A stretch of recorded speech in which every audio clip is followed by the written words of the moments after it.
রাউজানের অবস্থা কিন্তু ভিন্ন ছিল। রাউজানে বিগত 17 বছর দলীয়ভাবে কাজ করেছে, কোনো রাজনৈতিক কর্মকাণ্ড করতে দেয়নি সরকারি দল প্রশাসন। সুতরাং দীর্ঘ 17 বছর পর এই দেশের মানুষ তার ভোটাধিকার প্রয়োগ করার সুযোগ পেয়েছে। আমি মনে করি নির্বাচনের পরে আমাদের দলের চেয়ারম্যান জনাব তারেক রহমানের নেতৃত্বে যে সরকার গঠন করা হবে, ওই সরকার দেশের আপামর জনগণের নিরাপত্তা নিশ্চিত করবে ইনশাআল্লাহ।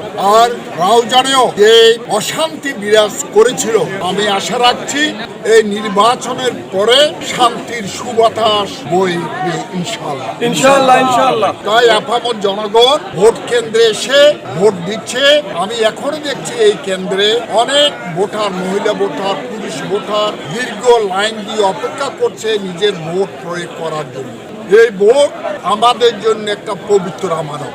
আগামী 5 বছর আমরা এলাকা সহ দেশে জনগণের নিরাপত্তার গ্যারান্টি দেওয়ার জন্য এই নির্বাচন আমাদের অধিকার প্রতিষ্ঠা করার নির্বাচন। সুতরাং এই ভোট আমাদের জন্য, প্রত্যেক মানুষের জন্য একটা পবিত্র আমানত। নির্বাচনে আমরা প্রত্যেকটা এক একজন এক একটা এলাকায় মধ্যে আছি। আমরা এখানে না হলে আরেক জায়গায় গেছি, আরেকজন আরেক জায়গায় গিয়েছে।